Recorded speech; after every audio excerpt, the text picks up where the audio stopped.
আজকে আমরা স্টার্ট করেছি কলকাতা থেকে শিলিগুড়ির উদ্দেশ্যে। 20 ডিসেম্বর আমরা ঠিক স্টার্ট করি সোদপুর থেকে রাত 10টায়। আমরা প্রথম স্টপ নিই পাপ্পুদা ধাবায় মোরগ্রামে। মোরগ্রাম জাস্ট বহরমপুর ক্রস করার পর আসে। আগে বহরমপুর পৌঁছাতে আমরা আগেও বহরমপুর এসেছি, মুর্শিদাবাদ এসেছি গাড়ি নিয়ে। আগে বহরমপুর পৌঁছাতে মোটামুটি 5.5 ঘন্টা থেকে 6 ঘন্টা লেগে যেত।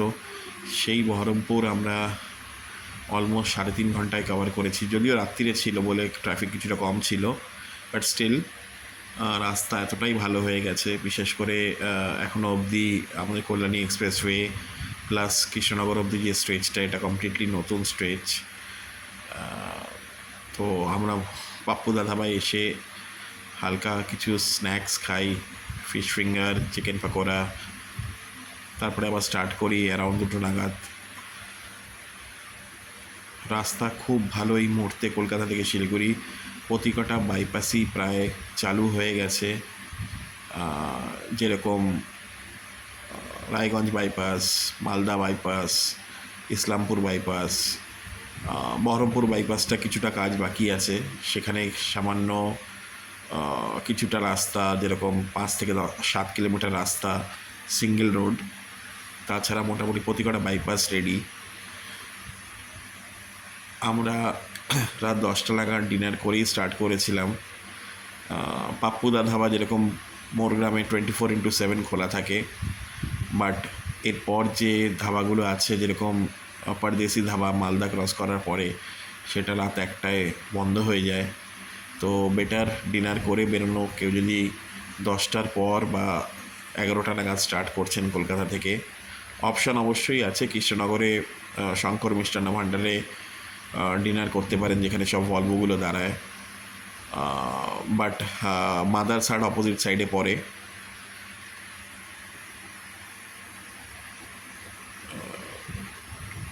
টোটাল রাস্তায় রাত্রিবেলা কেউ যদি ড্রাইভ করে, তো সেইখানে পাপ্পুদা ধাবার পর কিন্তু বিশেষ কোনো ধাবা নেই, সেই অর্থে বড় কোনো ধাবা নেই যেখানে আপনি দাঁড়াতে পারেন।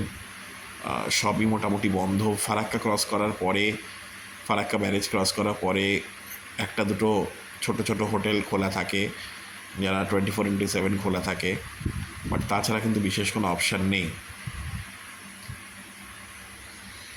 এটা যে ভিডিওটা দেখছেন, এটা ভোরবেলা রায়গঞ্জ বাইপাসের ভিডিও। প্রচণ্ড কুয়াশা ছিল সেই সময়। আমরা রায়গঞ্জ বাইপাস 5:30 থেকে 6:30টার মধ্যে কভার করছিলাম। রাস্তার কন্ডিশন খুবই ভালো ডালখোলা অবধি।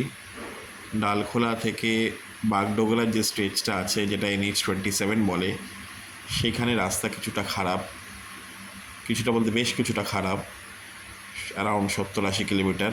বাকি কলকাতা থেকে শিলিগুড়ির যে টোটাল 580 কিলোমিটারের স্ট্রেচ, সেটা বলতে পারেন 80% খুবই ভালো, আর বাকি 20% খারাপ আছে। সেটা এমন খারাপ নয় যে আপনার গাড়ি চালাতে অসুবিধা হবে, বাট স্টিল আমরা নেক্সট পাপ্পুদা ধাবার পরে নেক্সট বড় স্টপ নিই ডালখোলায় ঘর ধাবায় টি ব্রেকের জন্য। ঘর ধাবা আমরা পৌঁছাই ডালখোলায় অ্যারাউন্ড 7টা নাগাদ, সকাল 7টা নাগাদ। এই ঘর ধাবাতেই সকালবেলা সব ভলভোগুলো দাঁড়ায়। আমরা যেই সময় রাত 10টায় স্টার্ট করেছিলাম, সেই সময় মোটামুটি সব ভলভোগুলো বেরিয়ে গেছিলো। শুধু রাত 9টার যে ভলভোগুলো ছিল আমরা রাস্তায় পাই তাদের, যেরকম শ্যামলী ছিল, ইজি রাইড ছিল, আর রুবি পরিবহন ছিল। এই 3টে ভলভো মোটামুটি আমাদের সাথে সাথেই চলে ডালখোলা অবধি। ডালখোলাতে আমরা একটু বেশিক্ষণ দাঁড়াই, তারা বেরিয়ে যায় ভলভোগুলো। এই কলকাতা থেকে শিলিগুড়ির যে স্ট্রেচটা, এই টোটাল রাস্তায় আমরা মোটামুটি 885 টাকা মতো টোল দিয়েছি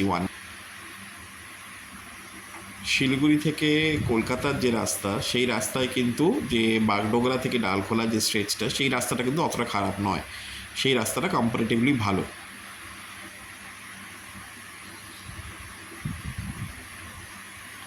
অনেক ব্লগারদের ব্লগ দেখেছিলাম, তারা রিসেন্টলি দেখাচ্ছিল যে কলকাতা শিলিগুড়ি রাস্তা খুব ভালো হয়ে গেছে।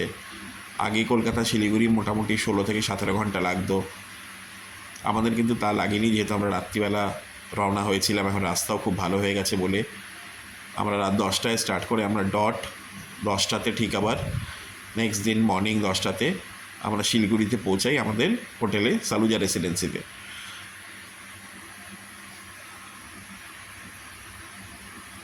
হ্যাঁ, কেউ যদি দিনের বেলা স্টার্ট করে বা ভোরবেলা স্টার্ট করে তাদের একটু টাইম বেশি লাগবে, রাস্তায় ট্রাফিক থাকবে প্রচুর।